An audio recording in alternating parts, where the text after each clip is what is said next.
It's Sunday, February 2nd, 2025, and this is your Chapo. Coming through a day early today, but we're joined by beautiful Brace Belden. It's Felix and I today. And I just like to start today, I woke up this morning and the news feed, it was just all stuff about Luka Doncic, the Luka trade to LA, and then the impending collapse of the America-KKK empire, thanks to Comrade Trump, who is, fulfilling his promises to immediately start attacking the foundations of the global imperialist free trade regime and CIA cut out USAID. It's cracker control, America-KKK kill America-KKK. And I guess I'll just start there. I wish I knew something about tariffs or the economy, but what do we think about the Comrade Trump's program of hyper-Argentinification for the American economy? Well, I've been interested watching the pro-Trump people talk about this. I mean, not Elon. They're posting you're the man now, dog. But there's a watermark on it that's from at videos of moms dying. The Silicon Valley guys, I've been paying attention to, because a lot of this it's gotten swept up by the Canada and Mexico tariffs, but his first thing he did that probably made all the Jamie Dimon type guys think, oh my god, we're gonna have to actually kill him this time, was imposing tariffs on chips from Taiwan. I've been interested in seeing all these guys rationalize that since then. That Sean McGuire guy, who he looks like a heavily airbrushed Dennis Leary. He's one of those VC guys who's always wearing a very cool leather jacket. He said, these are probably just going to be temporary, but they're a really good opportunity for us to bolster, build up our industry in the way that protectionist countries do, specifically with mining and manufacturing. And if I know anything about manufacturing, it's that you can, transition your manufacturing sector to being half your economy in 3 weeks with no central planning, and while you are just destroying the government's ability to pay for anything. I mean, Trump, from what I read, Trump's logic behind it was just about the Taiwan stuff was if we make it so expensive to build them in Taiwan and ship them here, then they'll just build them here, which is kind of peerless, right? I mean, it might work. My thing is I don't really get what tariffs are. I'm going to be I think I do understand them. And then I'm surely I'm too stupid to understand this. There has to be some other second or third order effect that I'm not getting to fully get the picture here. But I do kind of Canada. I got to tell you, I am fucking whatever we're going to do to them, we're going to do to them. And it's time. There have been tensions, I think, among the Canadian and American people that have been rising for many years. And if we're gonna take out half their economy, I don't know what their economy is, frankly. My view on the tariffs towards everybody is I'm just let's see what happens. You know what I mean? I already have all the podcast equipment I need, I think. And so I'm well, what, how is it going to affect me? I don't eat. It's mostly Soylent diet these days, and that's made in America. So I'm what are they going to do? I mean, I guess the goal here is the annexation of Canada, and Canada is the 51st state. But my question about that is, wouldn't that just be importing 20 to 30 million new Democrat rat party voters? I mean, Canadians are not. They're not patriotic. I mean, they always Canadians always say oh, our politics are getting infected by America, and we basically have MAGA guys there. But when I look at Canadian politics, the most based guy in Canada will be making a speech where he's and you know what? I think that I shouldn't have to celebrate Ramadan, but I will. That's the most. That's the not even the Geert Wilders of Canada. That's the Oswald Mosley. It's a guy who's I think that we should sing our anthem at hockey games.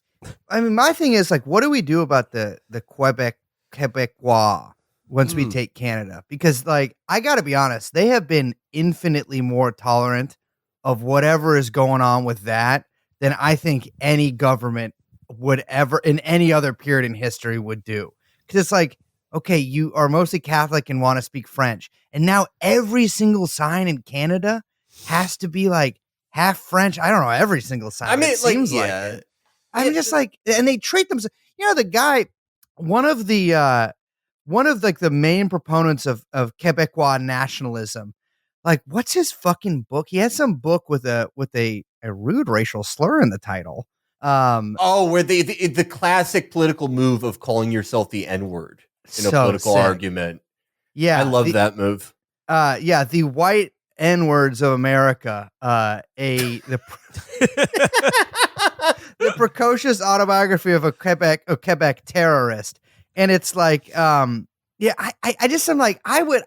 fascinated to see what that kind of culture clash is, because we already have those guys. We have Cajuns. Like, we have our own, like, weird Florida stuff, or not Florida stuff, excuse me, Louisiana stuff, and they're fine there. They're not like everybody else has got to do, like, a little bit of what we do. The Quebecois have had it too good for too long. I'm not even saying that. They can keep having it good, but I'm like, if we take over Canada, we have to deal with that now, and I don't think that America can handle that. I mean, I used to kind of think that until we went to Montreal. And now, like, it's the most beautiful city in North America. Yeah, it's incredible. It's like, clearly, I don't think it's working for the rest of Canada, because Toronto is like if the Sears department chain was a city. It's a grade A dump. Just really awful. The moment I got into Toronto, they gave me one of those like sort of glossy, cheaply printed coupon books. They were where I opened it up and it was like, buy a house for $35 American. And I threw it on the ground. But in Montreal, gorgeous. I think, like, whatever the fuck they're doing, I really don't get it, because they're not speaking actual French. It's some weird mutant form of it. Georges St-Pierre, maybe the greatest MMA fighter of all time, the last MMA fighter who isn't openly praising Hitler and a rapist. Montreal is beautiful. I think it works. I'm all for it. I gotta say, I'm harsh on them for their separatism, but I gotta tell you, I've been to a lot of Canada, and Montreal is a first class city. I can't really say my view on the rest of Canada is if we integrate it into America, it would be, if we just kept it one state, it would kind of be one of our shittier states. If we split it up, we'd have like 4 of our shittier states, and then like BC and Quebec would be like all right states. I think Montreal should be maintained as sort of like Hong Kong, like a special economic zone where you can speak French and be in a nice city. And then everything else of it, just, I don't know, tar sands, cold. But so, yeah, Canada and Mexico, like 2 of our biggest trading partners, like trade war. I mean, like I said, I wish I knew more about economics. We'll see how this... I mean, the thing I've noticed is that, like, during the campaign, the argument was Americans will only reap the benefits of these tariffs, and prices will not, like, the tariffs will not be passed on to the consumers. We'll actually be paying less for things at the grocery store or elsewhere. And I have noticed that in the first week or so, the argument has subtly shifted to, yes, Americans will suffer, but it'll be good for us. It's going to build character. I mean, it's a hard thing to argue against, because I guess if I was taking power, I'd probably be forced to say a very similar thing. But yeah, it has been so funny to see them like really change tack very quickly. And I think it's because kind of nobody really knows exactly what's going to happen until it happens. Yeah. And I think like a lot of Trump stuff, there's like oftentimes, I think in the first term especially, you'd hear like a lot of like catastrophizing, and then like kind of nothing would really happen. And I am generally like a nothing's gonna happen kind of guy. In this case, I'm like, something might happen, but I don't know. I mean, it's funny to hear like Sean McGuire talk about that kind of shit. Sean McGuire, who has somehow become like a national political figure. If you work at Sequoia Capital in any kind of leadership or especially partner position, you guys, didn't they give Sam Bankman-Fried like all this money because they saw him playing League of Legends a bunch? Like, yeah, that was them. Stupid. You are dumber than a regular fucking person. If you got any asshole off the street and showed them that porcine freak and was like, look how good at video games he is, he's also fucking good at money, they would be like, he seems like he's, he's like simple. and they wouldn't give him millions of dollars. Sean McGuire and his friends were like, that's a fucking great idea. If I had done something that spectacularly and publicly stupid, I would kill myself. These people have no honor. Well, yeah, I mean, that is sort of the story of all the guys who like became MAGA guys in 2023. The common thread with all of them is that they did something incredibly embarrassing when they were like regular libs. I've said this a lot, that all of modern politics right now is a reaction and counter-reaction to 2020. Mm-hmm. Part of what that means is that I would say like half of the new prominent based conservatives are guys who, as recently as 2020, they ran some like bullshit tech firm, and they were like, today what Snapchat is honoring the contributions of Black Americans, because they were afraid that D-Ray would yell at them. And then, years later, they're like, we were living under tyranny. And it's like, you didn't have to do that. You didn't have to give money to Sam Bankman-Fried and like talk about how great effective altruism is. You just did that. And now you're embarrassed, and you're becoming based at 60. Because I mean, there's really nothing more destructive than the wrath of a former he/him. I mean, these guys are really, it's crazy. I mean, the Zuckerberg thing in particular was very difficult to watch. Felix, let me ask you this, because you take a lot of HGH. Zuckerberg, do you think this is do you think he's juicing in some way and that's changed his brain? Or do you think he's servile, kind of like a subspecies of man that is more like in personality or spiritually like worm-like, where he's sort of just cozying up to the present sort of regime? He sees which way the winds are blowing. If Zuckerberg is doing HGH, he's doing a very tasteful amount, which I would commend him on. I've actually, out of all these guys, I am the biggest fan of one Dr. Dick Zuckerberg. Like, I loved when he was like, he sunk like something like $200 billion into Habbo Hotel for Facebook. Yeah. And incinerated like $1.5 trillion. And they were like, stop doing this, we'll kill you. And he's like, no, I think Facebook's better than ever. He was going to fight Elon, and Elon was like, I'm a trained street fighter. I don't know what I'll just black out and kill him. Never did it. But this new thing where he's like going on Rogan and being like, I actually knew Groyper when I was in college. It's very lame. You can tell with Zuckerberg the exact moment when he stopped referring to clothes as clothing and started calling them fits. And it's horrible to see. Oh my God. The 30-pound t-shirts he's fucking wearing. My view on that is I think they ran out of like signature looks for guys, and like his whatever like person, his like cruel, angular gay guy that he probably pays, who has like a flock of similar but smaller ones kind of around him, was probably like, we're going to go back to basics, just the t-shirt, because you look incredible. Your body's incredible. So it's just the t-shirt. There's a new type of men's fashion that you see, especially in these like recent converts to conservatism. It's they're getting the swag of a white Latino. Yeah. That's what I think happened. I don't think it's HGH. I think he went to Turkey to get the white Latino surgery. It's the surgery that allows you to wear like really tight jeans. Yeah. You walk in there and you're like, give me the white Latino. And they're like, what does that mean? And you're like, fucking Google it. What do you think? Look it up. He does the hair. The hair is very, he needs to dye it black. I think a lot of people are betting on a divorce coming up, but I think that I don't think that's in the cards. I think that I'm not picking that up, and I can usually smell that from far off. I think Chan's sticking by him. With Bill Gates, it was obvious he was getting a divorce because he like did that interview where he's like, I don't know, we should like let Trump back on Twitter. And you knew that's because like his liberal wife was like, I'm going to take half your money and I'm going to do what fucking Steve Jobs' widow did and give $7 billion to the Wimexen Puppetry Foundation.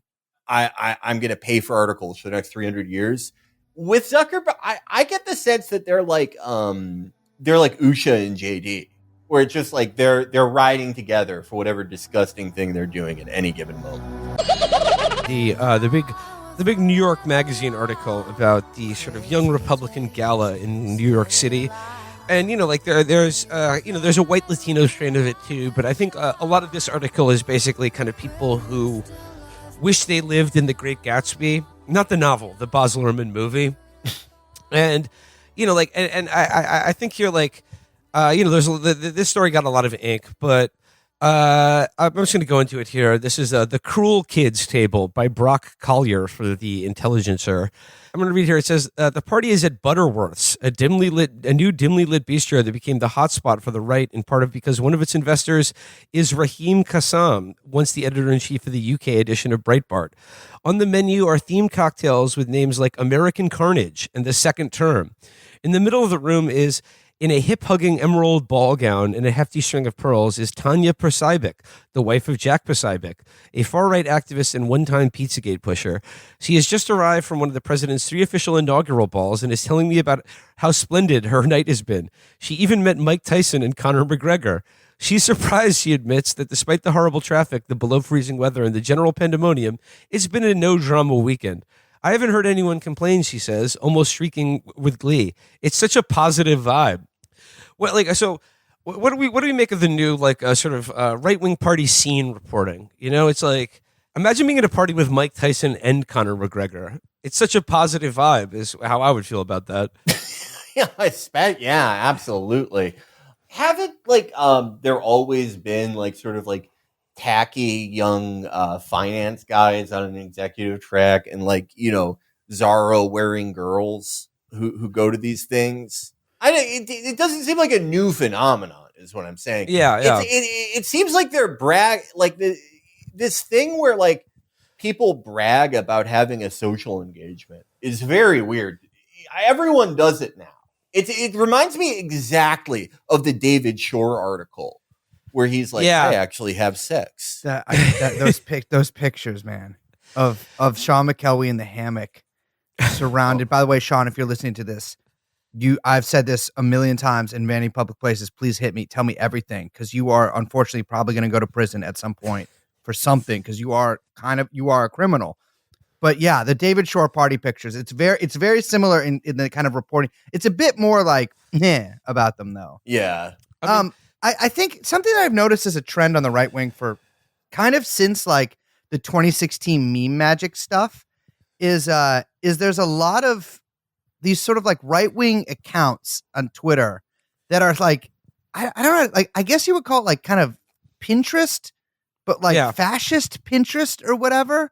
And they'll be Swedish blonde girl in the mountains nationalism or whatever. And it'll just be a picture of an ad from the 80s or whatever of a woman in some ski uniform. And they'll have these it'll be, I think it's really identical to whatever fashion tumblers or anorexia tumblers, I think is kind of more and it's interesting because a lot of them latch onto to Lana Del Rey, I think in a very similar manner to it's almost one to one of kind of what I imagine a certain kind of kind of sad creatures existence on the internet is of oh, this is I love this aesthetic. Ooh, an old watch or old money aesthetic or old this whatever aesthetic. But now it's so, I mean, the permeability between online and offline is so weak now. The veil has been kind of, it just basically doesn't exist. That a lot of I think what I see is people essentially pretending they're acting like they think adults should act like a party and holding the kind of party that they think adults should have because of this mismatch of both fantasy, power projection, and sort of just the idle daydreaming you do after maybe you consume a piece of media you like. And it's weird because I think it mirrors a broader trend in society where kind of nobody seems to be in charge and know what's going on, and everyone's kind of acting out the roles that they think they should play rather than actually inhabiting those without this sort of it's a very neurotic way to approach things. And I think that especially, I mean, the 1920s, I think hold a certain fascination for a lot of people. Me, I don't care. I have a very modern face, so if I ever wear anything like a tuxedo, I'm the product of I guess what you might call me dysgenic if you're one of these people. But it makes it feel like a pity, I think, for a lot of people because I think everybody just really wants to be happy. And like, it's same way like that people sort of like, whenever you come across like an internet account that's like some, fucked up 20-year-old woman's like thin spo crazy shit with pictures of like, whatever the mentally, sort of not all there actress Ariana Grande, like pictures of her or whatever. You're like, oh, I feel bad for you, but like, the same thing is mirrored on the right wing. And it makes me, I don't know, it makes me feel a certain pity. In this, I thought it was very strange because they like, I saw this sort of like, I try to kind of ignore these things, but I saw this sort of strange back and forth where people pointing to these pictures and be like, look how they're lit. They're actually, did you know that New York MAGA is actually making fun of these people? And then right-wing people are like, look at this chick with big cheeks. She's the most beautiful white woman in history. And my thing is, I'm like, these just look like people. They look like normal people. I mean, like, I wouldn't say they look like ugly, but like, I mean, yeah, it's this kind of like, it's this notion that like right-wing people are the most beautiful people on earth. Right-wing Donald Trump supporters are the most gorgeous women on the planet. And it's like, like I didn't see anyone that in that article that looked like really freakish or ugly. They just looked like normal people to me. Well, the woman, I'm looking at it now. The woman above and to the left of the woman that the right wing people were like all in love with looks pretty much 1-to-1 like Amy Schumer. I don't think she looks like Amy Schumer. I think she looks like Amy Schumer. But New York Magazine did the same thing to the Cruel Kids party that Time Magazine did to OJ when he got arrested. They sort of like heighten the contrast to make them look darker. But just to return to the articles here, someone said here, everywhere across the Capitol, people are comparing invitations and wondering, how did that person get into that party?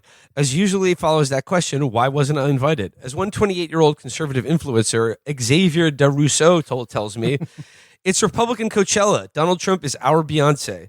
He kept his weekend organized on a color-coded spreadsheet in intervals of 30 minutes. I mean, like, that's the way people used to attend parties in the grand old era of elegance and wealth. Like at a music festival, everyone's arms are covered in wristbands. Have you ever been to Comic-Con? A Brit named James Layfield, who is promoting his AI software that benefits Elon Musk's Department of Government Efficiency, asked me outside Butterworth. There's a lot of love here. Over the weekend, Curtis Yarvin stopped by. There are crypto nerds and influencer girlies that are recent MAGA converts and gays of all stripes, plus your standard fare Rogan listening bros. A few of them would call themselves Republican lest they be tarred rhino. They refer to their political affiliation almost always as the movement. Some are the black sheep at their own family Thanksgivings, yet they project confidence that they're the relevant ones now. Many are hot enough to be extras in the upcoming American Psycho remake. The set's most visible political stance is a reaction to what it sees as the left's puritanical obsession with policing language and talking about identity. A joke about Puerto Ricans or eugenics or sleeping with Nick Fuentes could throw a pack of smokers outside Butterworth's into a giggle fest. Pause. There are many things in the world that could be considered interesting. This is not one of them. Yeah. I feel like I read this article 4 years ago when it was deplorable, and I guess they're a little more upwardly mobile than the deplorable people, but it's the same idea. We're talking about the same things here.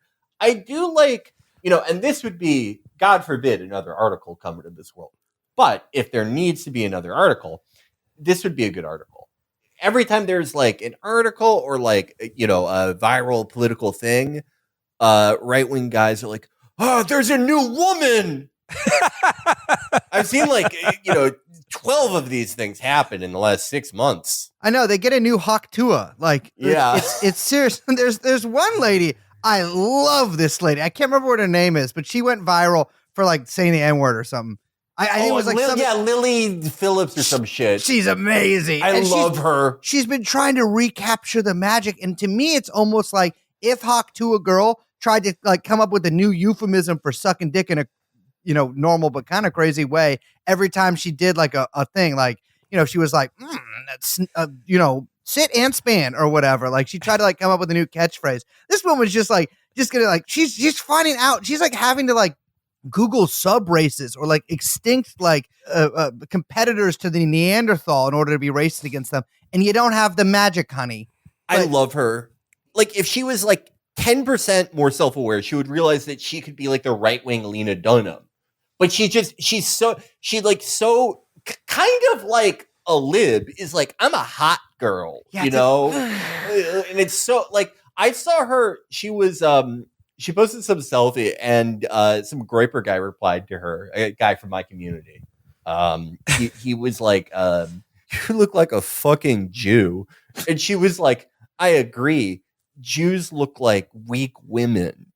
And it was just like, oh, that's good. Can I call you guys' attention? I posted a website for Xavier. I don't remember what was his last name. Xavier Durose in the chat here, and I want you guys to look at. First of all, he's drinking an Erewhon smoothie with over-the-ears noise cancellation headphones on in his picture, but his merch. This is a right-wing influencer, like quoted at the sort of the top of this article. His merch is a shirt that has an Erewhon smoothie. It's $45, and on the back it says "Walk with me," and then a red one of the it's sold out $45 Donald Jaquan Trump red hat. Is it? I don't understand. Is this some kind of like I don't know. I guess it's just like I'm black, but it's that sucks kind of thing. Oh yeah, they love that hold thing. on. Did you scroll over? They love that thing where it's like Donald Trump's a freaking black guy. Yes. Oh, Donald Trump got arrested. He's one of the brothers. Yeah, he's a fucking black guy. He's always in court and he has money. He has like bling. Hillary Clinton has killed hundreds of people and has never been to court. I'm sorry. Like, Donald Trump's a bitch because he got arrested. Clinton ate with Huma Abedin, allegedly, is said to have eaten a baby. No jail time. Nothing. Sorry, I like people who don't get caught. I'm looking, yes. Brace, did you scroll over to the $65 hoodie that has the Star of David and the phrase "Zionism is demure"? Like this is all TikTok references. What a smoothie walk with me. Yeah, Zionism is demure. That's like Blake Flayton shit. These are the same fucking people. Everything. Blake Flaytons are everywhere, dude. And they're everywhere. It's insane. We should make politics only practice. Like guys who look like Chris Christie and above should only be able to practice politics. Like, and because in my head, Tammany Hall could only fit like 3 guys because politics guys back then were so fucking big.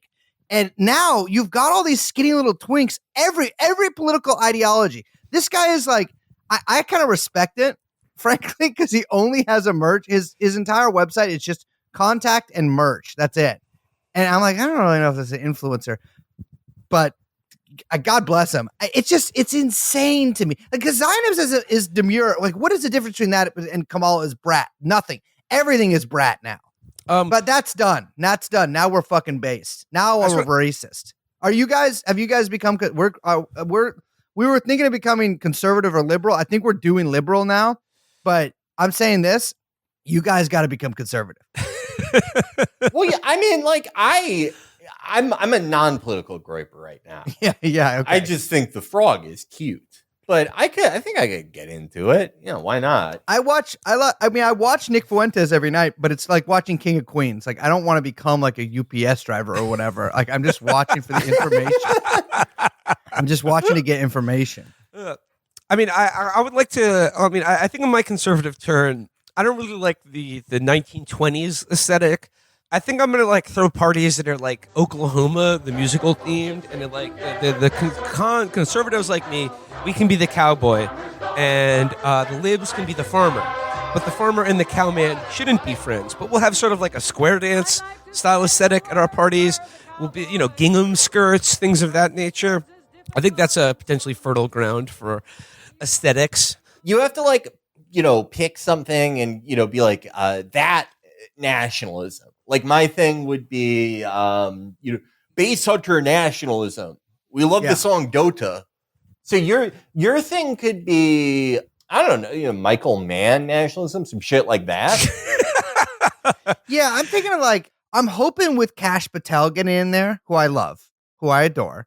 I'm hoping that when Kash Patel gets in there, first of all, we reopen the investigation that surely existed and also was surely squashed into Avicii's death. We look into that guy from either Linkin Park or the other band. I can't remember. I tried so fucking Chester. Was that Linkin Park? Yeah, Chester that was Bennington. Linkin Park. Yeah, Linkin Mr. Park. Chester Bennington's suicide. Oh, reopen that. Anthony Bourdain. I saw a new theory from these guys that is I'd never seen before. That Anthony Bourdain saw Adam Schiff eat a baby at Chateau Marmont in fucking 2017 How or was it whatever. prepared? That he saw, and it was crazy because the whole. I guess there's like some like online thing about the Standard Hotel because that lady went crazy and drowned herself there. And like in like the QAnon style thing, it was like, the Chateau Marmont, which is near the Standard Hotel. I'm like, I don't think it is. And I looked at it's like completely across LA. But like it was, I mean, we're back in like 2018. It had like 50,000 fucking likes on Twitter. And there was people beseeching Cash to reopen it. And I'm saying, Cash, first of all, Anthony Bourdain did not die. He is still among us. He is alive. He is inspiring us to eat food all the time. But Cash reopened the cases into all these people because they were making a documentary that they did not want out there, and they had to kill Avicii, so the documentary didn't get made. Reopen it, please. I love I love this theory. I've seen this too, and it's like such a disparate group was working in the documentary. It was Chris Cornell, Avicii, Chester Bennington, and Anthony Bourdain. They were all like, let's produce a documentary about how Hillary Clinton like ate this baby. And as soon as they met, all killed. All killed. I do agree with you. Anthony Bourdain, he is alive. Alive. It's going to be like an amazing The Wire style moment when it's the trial against Hillary and Huma for killing him, and he shows up to testify. When he gets on the stand and he's like, take life fucking seriously. Get an appetizer. Sit on a stool. Listen to the Stooges. Wear a shirt. Can you imagine Hillary's about to win the trial because fucking all the judges are Democrats, and they're like, the prosecution is like, we're all out of witnesses. Like, oh no, they all got killed or something. And all of a sudden through the courtroom comes Anthony Bourdain, and he's dressed like Sean McGuire, and he fucking gets up there and he lights up a fucking Camel Wide, which like still he can still buy them because he's been hanging out with the coolest guys in the fucking universe, the coolest like Vietnamese guy ever. And he's like, yeah, I saw Adam Schiff fucking take a bite of the foot, and I'll eat anything.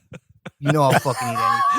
And he opens up a beer and he's like, that was too far from me. And I said, hey, why don't you put a little barbecue sauce on that? And he looked at me and his eyes blinked sideways like a lizard. He said, get the fuck out of here. I'm going to tell Hillary Clinton what you did, which was not eat the fucking baby. And then, bam, Hillary's gone. She's gone. My question about that is, where has she been? Where is her leadership? We've got David Hogg.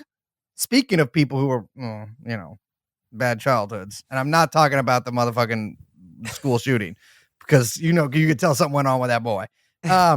David Hoggs, you see that he's going to become a national political figure once again. Yeah, what is he, like the assistant to the DNC or something like that? What is that? What job is that? Vice DNC chair is like sub nothing. That is like being the intern for a dog walker. That is just shit. That is ignominious. It is sick to see the Democrats be trying to like create a like left-wing Joe Rogan or like try to connect to youth, and having that Hogg is like, fucking kids go crazy for Hogg because he's ready to be like, you know what, this bill sucks ass. I love it. You see that? I'm sure you've talked about it. They had these like 4 little twink guys that they were trotting out during the fucking election. Oh yeah. Harry J. Sisson. They were all named like Charlie. I love those kids. They all sound like when Phil. You know how sometimes, and I want to say this right now. I love Filipino people, and that I'm politically very involved over there. But sometimes you meet a Filipino, and their name is like Walter Rogerson. Oh yeah, whatever. Yeah, it's like an old style British thing. Like Sugar Bear Rodriguez. Yes, Kuala Lumpur. They're all named like Filipino guy names. It's incredible. And it's made me, and I've thought a lot about their message. And this is my thing now. You guys are fucking fucked up. I'm liberal now. Because liberal is, everyone wants to get away from it. Everyone's like, we're not doing that anymore. Like, we're going to do another thing. Not me. I'm going fucking, I am a Democrat. I'm in fact becoming one of the biggest Democrats probably ever. And every era, every era, the beginning of the party to now. I'm incorporating all of it. And Dixiecrat. well, I'm just saying it's a big tent, and every era of history, which I haven't looked into yet, but I'm sure they're crazy. I'm trying to just bring understanding to this country. But the MAGA party, I want to say this about that. You can't do party reporting because it makes you sound, if you're mad about a party, it makes you sound like an ass. It makes you sound like a bitch. Yeah. And Yeah. I want to get to the crux of the party reporting article here. It's just this paragraph here. It says, this is like, she says, recounting her time at one of the balls, a woman tells me she jumped the velvet rope into the VIP section like a little Mexican. She then lets out a cackle. This is the posture that has attracted newcomers to the cause. 6 months into Biden being president, I was like, I can't fucking do this anymore, says a 19-year-old New Yorker who once quite literally had blue hair and attends Marymount, Manhattan, which he describes as 75% women and 23% trannies. He had supported Biden, but I hate watching the things that I say. I took a much farther horseshoe around this time. Later, a former Bernie supporter who looks like the most Bernie supporting person one could imagine with long curly hair and a plaid shirt told me the same. He wanted the freedom to say faggot and retarded. And I mean, there's a similar quote in a Financial Times article the other week about an investment banker who is like discussing the sort of the feeling of joy and triumph that comes with being able to call people retarded and pussies again. But You could do that. yeah, Wait, when can you stop saying pussy? I got yelled at for saying pussy, and you know what happened? I didn't even get fired for being the vice chair of the Groyper movement. but a couple of things. It says the 19-year-old who says 6 months into Biden's president, it's like, I can't fucking do this anymore. Like, you're 19 years old. Like, you're not paying taxes. Maybe he's Biden's kid, man, or maybe he's the fucking grandson or whatever. Maybe he was the baby in Frazzle Drip. Hold on. I just thought of another cool thing Anthony Bourdain could say at his trial. What? When Hillary asked me if I wanted to watch this shit called Frazzle Drip, I said, "Bitch, is that a new mocha frappa whatever? Give me a fucking coffee, you idiot. Give me a coffee. Give me Black. an espresso, you cunt." You know what? Give me a black coffee, or as you might call it, Hillary, a super predator coffee. Oh yeah. Oh God, I can't wait for this trial, Dude, Bourdain is gonna we need Bourdain, dude. You know what? We need a liberal Anthony Bourdain to come back. We need liberal, because that's the only thing that can defeat Republican Joe Rogan is fucking badass liberal Anthony. When Anthony Bourdain was alive and on TV, O'Bungler won Ohio and Florida by like 7 p.m. Well, because I'd never heard of other racists before Tony. And like when he showed me that there's not only a whole, he went to all kinds of places, and because I thought there was just three. There was white people, and then he went to Asia, and there's not only Asians, but there's a different kinds of them. I was like, and they have food. I was going crazy looking at it. They drink fucking beer like you or me. It's insane, and like I would never believe he committed suicide, because you know who did that? It was Hitler, famously, and Tony is. I'm sorry. No friend of Barack Obama would do anything like that. Yeah, you know, they want the freedom to say retarded. And let me give you a hint of how I've been able to get away with saying it this entire time. I went to special ed high school, where people called you that when you went to regular high school and you had to go to the public high school that was for other kids who couldn't fucking read. What up? I'm Jared. I'm 19 and I never fucking learned how to read. And so I can say it. People got mad at you for saying stuff a lot in public, and what I just did was just ignored them, because I can. But I think a lot of people who worked in white collar jobs, this is like a major thing that they have to deal with that I just don't understand. Like a lot of things that people have been, I'd say this, you know, with full understanding and love for every single human being ever born in history, including up to the ones in the future.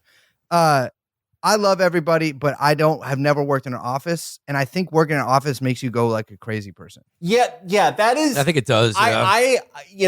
I think that's it. To us, woke is like, it's fine. It means NBC just does a different type of show. But if you work in an office, I think woke might mean that you have to like, you have to like take a class where it's like, you know, don't go up to someone and be like, let me guess, tie. Yeah. And I see both sides of the argument. Most people don't have to take those classes. But the fucked up thing is there are people who take those classes and are like, well, I didn't know I wasn't supposed to do that. There are a lot of stupid people out there. I think, we need to like gamify woke. If there was a Duolingo bird to teach people this stuff, that would be fantastic. One more little thing here. It says conservatives used to be uptight, but the left has become the funless, sexless party. Not the right. Not that the right is the party of sex necessarily. We have fun, says a 31-year-old influencer, Ariane Wexler. What does a conservative even look like anymore?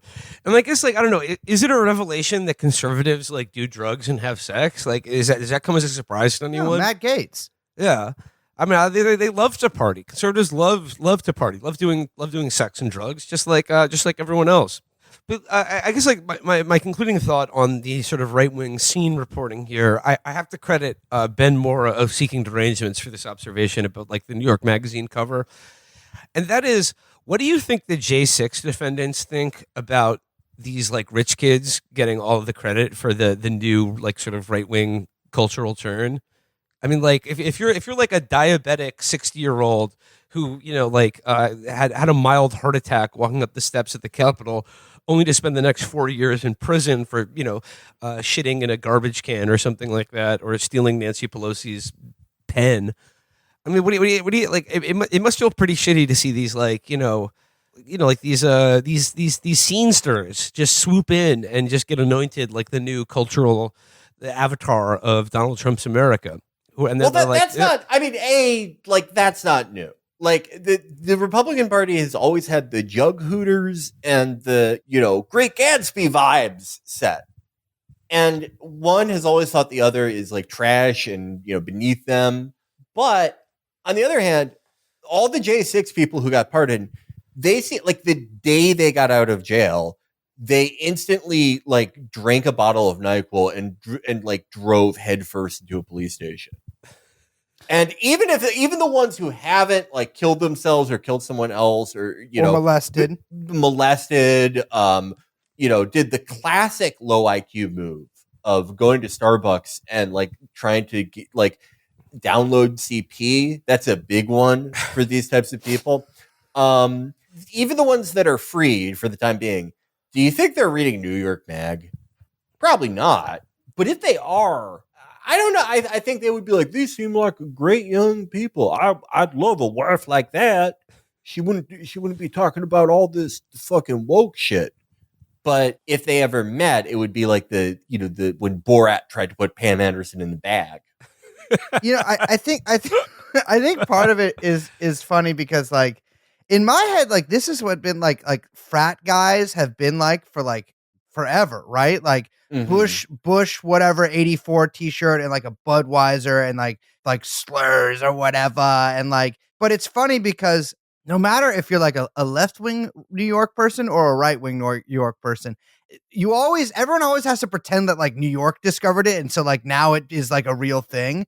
And so that's what a lot of this feels like is I don't know where all these people are from, but a lot of this sort of feels like New York Mag is look, Republicans are fucking partying again. And isn't that fucking crazy? They're in suits. And I'm this just looks I think literally the woman that these people are obsessed with is just a Southern sorority lady. These people have existed the entire time. But it's interesting because I think even people sort of from the, let's say the periphery in America, still seek this even if it's negative, they still seek this acceptance from the New York libtard cultural core. That's right. Because unfortunately, the libtards, you never escape the libtard in your head. It fucking sets the rules. It's even if you hate them, even if you're fuck them, they're fucking trans or whatever, blah, blah, blah, you still want them to look at you and to acknowledge you, even if it's in a negative way.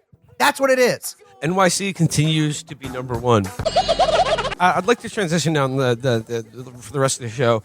Brace, I just want a brief dossier from you on another scene that's feeling themselves right now. That's the scene of computer science rationalists who have formed a cult and started killing people on both coasts of this country. I'm speaking, of course, about the Zizians. Brace, I looked at. I know you and Truman just did like a 2-part episode on the Zizians, but like, I was just trying to do my own research on this and figure out what they're about. And as best I could tell, it's sort of this incomprehensible philosophy, like a totally incomprehensible philosophy that I think is, if there's any intent behind it, is designed to drive you insane. But it basically is about good and non-good moral codes and dark gods. Am I sort of nibbling around the edges of this? And could you talk about the people they've murdered and perhaps why? So I want to start by addressing your claim that this is incomprehensible, because I'm forced to agree with you, and I feel sort of like, you know, when like a new young gangster or like young guy who thinks he's gangster encounters an old school like real mafia type who sort of shows him what it means to be like a gentleman gangster and like puts him down. For me, that's like, I thought I knew like what autistic was, and I was like, okay, like I've been to like a DSA meeting, like I understand like what's going on. I lived in San Francisco for a long time, and I thought I got it, and then I got into this. And I was like, oh, fuck, like I am so outclassed here that like I can barely understand what's going on. So, but I do, because there is essentially like this it's called functional decision theory. I'm reading. I mean, that's just one part of it. It inserts an acausal theory of decisions where you do not make choices between outcomes, but choices between strategies. It is genuinely like people. It is like it reads like the DeepSeek explain your thinking kind of fucking AI search when you like read these people's thoughts, because they do not like it's. I'm trying to be really gentle here, but like they all basically come from a cult itself. This like MIRI rationalist movement, Machine Intelligence Research Institute, MIRI, and then like the greater kind of like intellectual milieu that like it comes from in the East Bay, which involves a lot of like Ayala. You know Ayala? Yeah, of course. The person the girl who measures your poop and all that stuff. Yeah. Who's always like, would you have sex with one kid or kill 2 kids? Like it's all shit like that. No, I think about Ayala is that like she always seems to be posing these like moral and philosophical quandaries that do seem to box you into this like it would be okay to have sex with a kid. Yes, that is well, interesting you say that, because that's where some of this comes from. So like that, to me, like to you or me or anybody, you would just be like, this is stupid. It's like the trolley problem. Like when I see a trolley, when I heard about that, I was like, I don't know. I guess I'd kill less people. I'd try to. I don't know. But these people like see that and they're like, oh, fuck, everything's different in my mind. Like, oh, no, I never thought of that before. And it drove them crazy. And so these people basically come from this like quasi cult like group that believes that that we have to do AI safety, which I believe in. I actually am sort of probably do agree with them on some things that I can parse, where I'm like, yeah, we should blow up all AI and make it like, you know, treat it like the equivalent of biological weapons and send out kill teams to destroy it all throughout the country, or excuse me, the world. But they also sort of believe that we're going to make God that's AI, and like they're afraid of it, and that also drove them crazy. And in fact, like there's a side part of this which we don't even talk about in the episodes, but because we might be working on something else, where some people think that we're going to do that and that's a good thing, and they like are already worshiping it. But it's like kind of this like goofy thing in the East Bay, funded by Jeffrey Epstein, by Peter Thiel, you know, like all these kind of great characters, and enmeshed in kind of the libertarian scene. Curtis Yarvin kind of came up alongside of it, in like a lot of the people, like the most annoying commentators that you've seen in like the political sphere, have their roots in this. The Zizians, these people who've killed this like offshoot that's killed like 6 or 7 people, I mean, depending on how you're calculating it, are a group of it's hard to say how many there are. Like, I don't know, maybe 6, maybe 10. I was in their Discord a little bit, and there were some people who were in there that I'm like, you have not been caught yet. Nobody knows who you are, but it's impossible to know if they met in real life. Who sort of like who got into this scene. It drove them insane. And then because of accusations of sex abuse, blackmail payments, and transphobia, because all the people in the offshoot group, not all of the people, but several of the people are trans, and then some xenogender kind of things. I can't say it. The one that sounds like Xi Jinping, but they're like kind of offshoot of that, comes from like the core rationalist people are transphobic and they are paying sex abuse blackmail payments.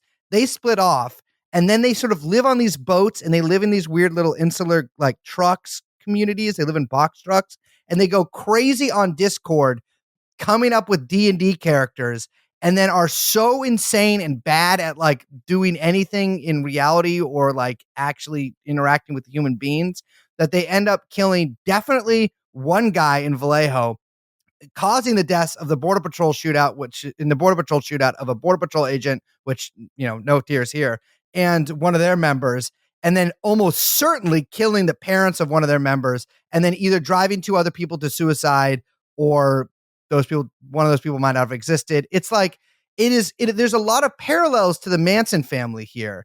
And it's interesting because the millenarian impulses from these people are really all to do with technology, like all to do with God and like their alignment towards the future AI God and how it will view our actions now because it will be all knowing and be able to reach through time and space. So these are people who it's the Roko's basilisk thing, right? Yes. It's they're obsessed with that idea, and do they want to make it real, or are they trying to prevent it? That's what I'm confused about. Well, I think that they want to prevent it, but like kind of seems like they're also like maybe a little worshiping it and like also maybe feeding bodies to it. I mean, one of the main people in this group, because it's more like they call themselves anarchists, and you know me, I'm a hater, but I could not really find anything I recognize as like anarchism at all in their writings. It's kind of just crazy people stuff, but they're like what you could call sort of their ideological figurehead or their center of gravity. Ziz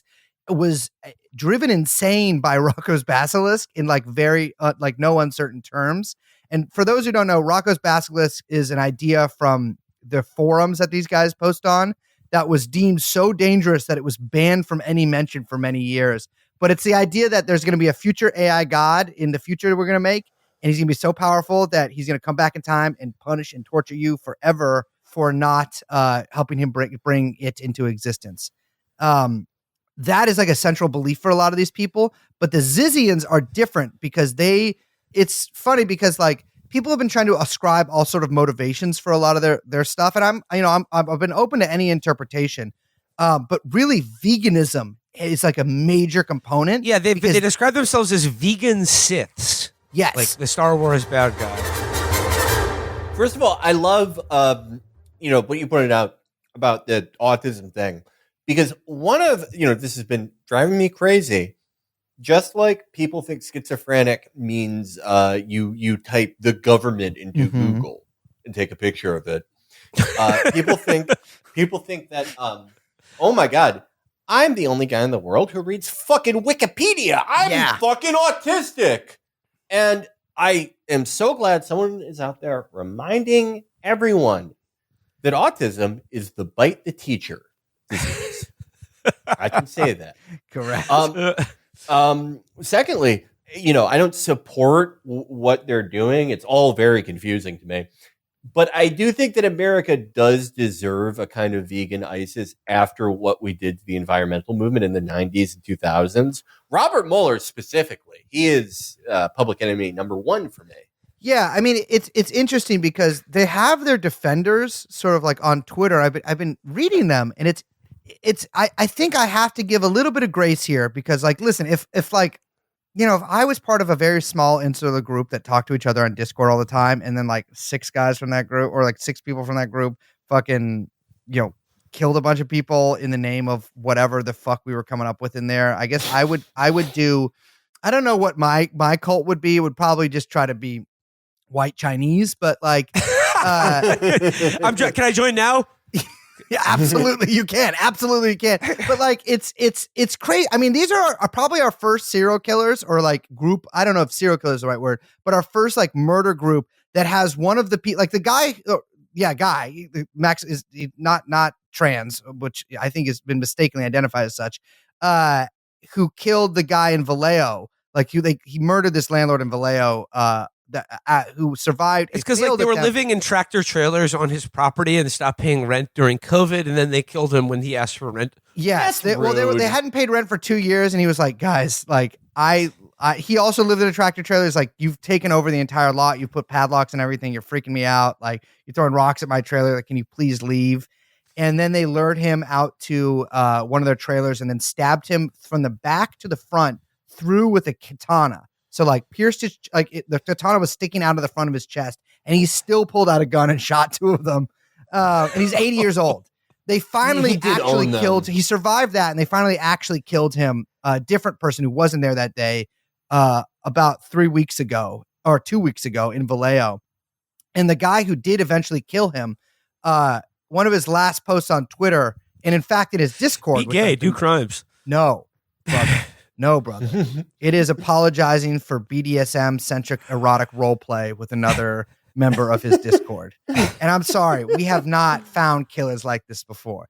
And it's interesting because I was not familiar with their game. We were not familiar with their game. Not familiar with their game. And listen, because I had to explain erotic role play, which even I don't really fully understand. I don't think I get it on a cellular level like some people do. But I had to explain that to Liz, and that was a difficult conversation to have. But these people, like, it's really like there's a lot of going the Discord, getting into their Discords was like really illuminating because it's just they're talking about. I'm like, how did you the media, the Lion media, keeps calling them computer geniuses, and I'm like, that you're wrong. They're actually just geniuses at spending a lot of time on the computer, but I'm not seeing like a lot of stuff that they're doing.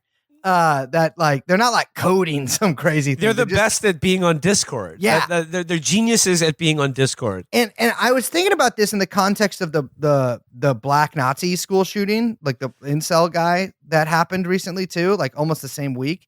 And a lot of that was, it seems like maybe he knew that other school shooter, like the girl school shooter that happened a few months ago from Discord chats and stuff.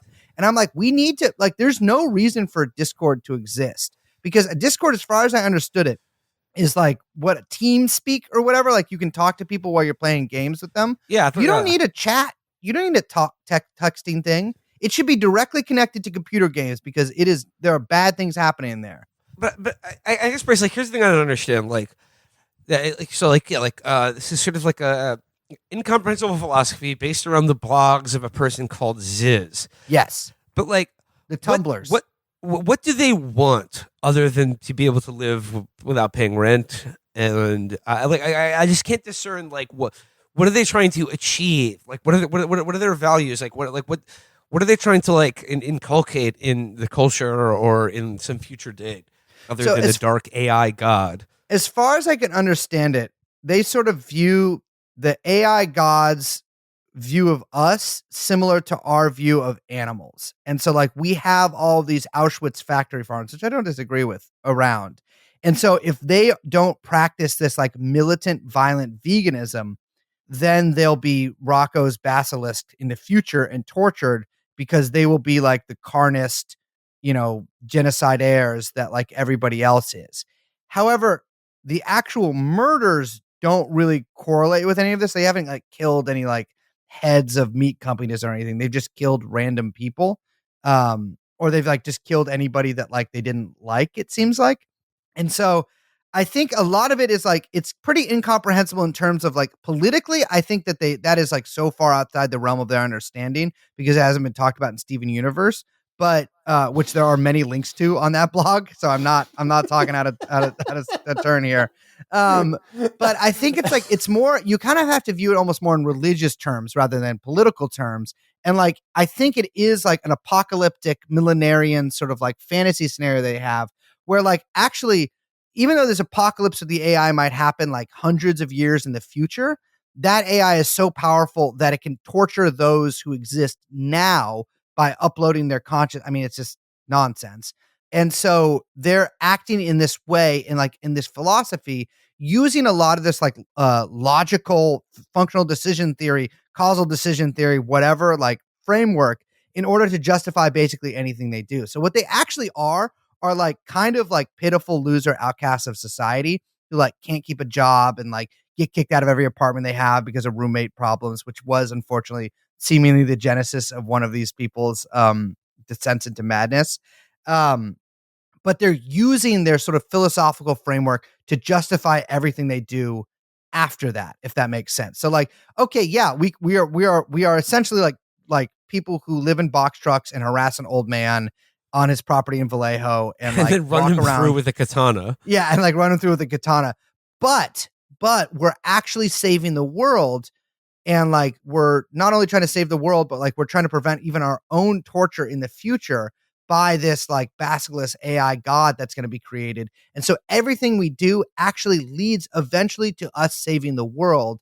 And so it doesn't like nothing we do is actually constrained by the regular moral constraints of society or like ethical or legal, because we're embarked on this like sacred mission. And a lot of it seems to come from like, you know, reading through all the blogs of these people. They consumed a lot of really shitty media in the past like 10 years, 20 years. And so like there are a lot of references to the Protoss from StarCraft. Carrier has arrived. And there are a lot of references to the Sith. There's a lot of links to Wikipedia.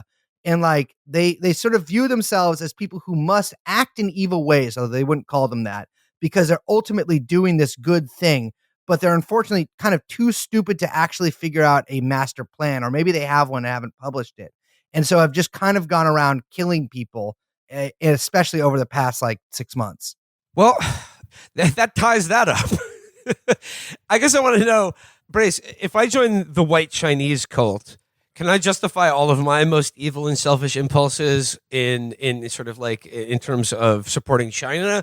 Or if I join the white Chinese cult, will it actually instill a sense of selflessness and morality in me? Well, the white Chinese think in terms of centuries, right? And so like, Love that about them. Yeah, that's kind of our whole thing about it. And like, so anything you do now, as long as it makes more white Chinese or more white Chinese or more white Chinese, you're good. Like, because ultimately you're working for good. And that's the thing, is you just got to take a look at yourself and think about it I want every listener of Chapo Trap House to think about this for literally just 2 seconds and then never think about it again. Am I a good person? And if the answer is yes, everything you do is good. Because how could a good person do bad things? That is one of the great paradoxes of our time. Mm-hmm. And by paradox, I mean true thing. Yeah, exactly. I mean, so I will say, one of the assailants of the old man in Vallejo in 2022, when they originally attacked him. So like they originally attacked their landlord in Vallejo in 2022, ran him through with a katana, and then eventually one of their friends murdered the guy for good like 2 weeks ago. But in 2022, one of the attackers was someone named Somnolence Legencia. Okay, pal. Okay, pal. I'm loving it. I'm loving it. Right. But is this what's like? I've been thinking about this, man. Like, is this just like, maybe this is the world we live in now? Like maybe we're wrong and outdated because we're liberal. You know, TrueAnon's liberal. You guys are conservative now. And like maybe we're thinking outmoded, and like we need to get into like whatever is going on in Berkeley. I think that's possible. That like they'll look at our names and they'll think it's the same as being named like, you know, Hortense Gradofer. Yeah. Like the types of names that like, a senator would have in 1830. Yeah. And, everyone in the future will have like, I don't know, what kind of names are they? People always say Star Wars names. These are not Star Wars names. These are like, Elon Musk kids' names. Yeah. I don't support their thing of, being like, this guy ate Jollibee, let's kill him. But if I had to guess what are people going to trend to, it's going to be that behavior in one way or the other. Yeah. I mean, I think the one thing that I've really gleaned from this is like, and I kind of glean this actually from almost every single new news story that comes out that doesn't involve a natural disaster, but like the internet drives people fucking insane. Like it is really like, and that leads me to think, I'm like, I just don't think that like the human brain can handle that much stuff that we're like, I don't think that we're meant to like talk to people, as many people as it's possible to talk to, or like view as many things as absolutely because not. it just drives people fucking crazy. I know. Well, it's long been a stance of Chapo Conservative House that conversations should only be had around a Cracker Barrel or on a porch. Facts. That's facts. I mean, as far as you say, Brace, we should be looking to Berkeley. No thanks.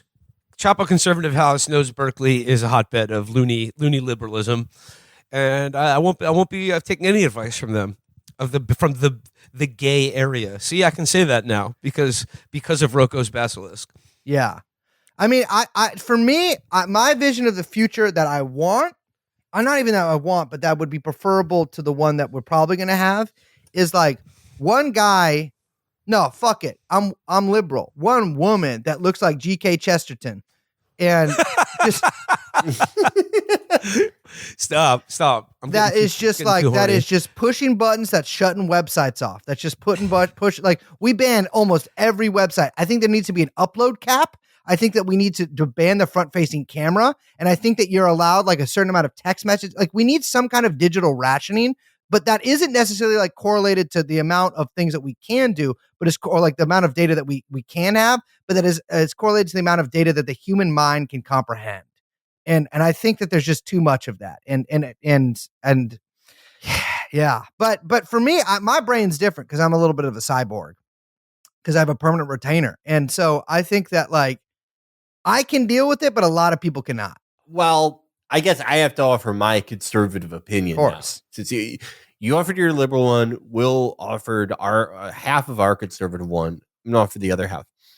Okay. We need women who are 100 feet tall and 70,000 tons, and men being shrunk to the size of ants, and we're being chased around, and we have to hide in their toes, and we have to cover ourselves in their toe jam, and they know it's there, and they make it extra stinky. They do things like wear wool socks and go on the highest resistance on the elliptical, and then they crush us. Then it starts over again. Nationalism. Yeah. Facts. Absolutely, I believe in that. I See, believe that's a wholesome pro-America agenda that I think all people of stern morality and good conscience can get behind. Yeah, you're dysgenic if you don't think that's You're fucking dysgenic, dude. You're fucking dysgenic. If there's one thing I've always hated is dysgenic people. I hate them. You're dysgenic and your genes are fucked up. That's how I think about it. But for me, I love dysgenic. I love this generation of people of young Democrat liberal activists that are coming up, like David Hogg. And who's the white man they got in charge of the DNC now? Ken Martin. Where'd they come up with that guy? It's crazy. Ken Martin? Yeah. Because they kicked the brother to the curb and they had to put in two of the fucking tastiest white men ever. Hogg, who, by the way, you still look like a boy. Because now it's liberal. I'm liberal. You still look like a boy. But Ken Martin, this guy is nothing. They need to get me in the DNC because I'm a Democrat. I'm a Jamie Harrison fan. I was on his Twitter a lot because he was always arguing with like, Gurney, Illinois for Bernie 2020. His bio, I always loved this. It said fan of Costco, WWE, Marvel, and Bojangles, which is some, like bullshit Carolina like a fried chicken chain. Yeah. I think. And it's a fan Marvel, WWE. It's just, my friend Jim said that it was like he Googled things to be a fan of. I don't know if I told you this, Felix, but I sat on the plane next to Cory Booker on the way back from No, you told me about this. Yeah, and he picked a girl up, like he was in the aisle seat. There was a woman in the middle and there was me, and he picked the woman in the middle up by saying, among other things, I like Marvel and DC. But he was like he was way more enthusiastic about it. I have never seen game like that in my fucking life. And then I later found out that because everyone thinks Cory Booker's gay, and he lets people be mysterious about that. But I found out since then that Cory Booker is an animal. I mean, he is drowning in this stuff. And then he has kind of I've never read Up or seen Up in the Air. I think it's a book too. But I know the guy who wrote it is always saying some stupid shit on the internet. But I used to work with Walter Kern, actually. I got to tell you, that guy will fall for anything. Walter Kern is so funny. Every day he's posting something like, kill your oldest kid now. They're going to kill us for supporting RFK. He posts like QAnon. Yeah.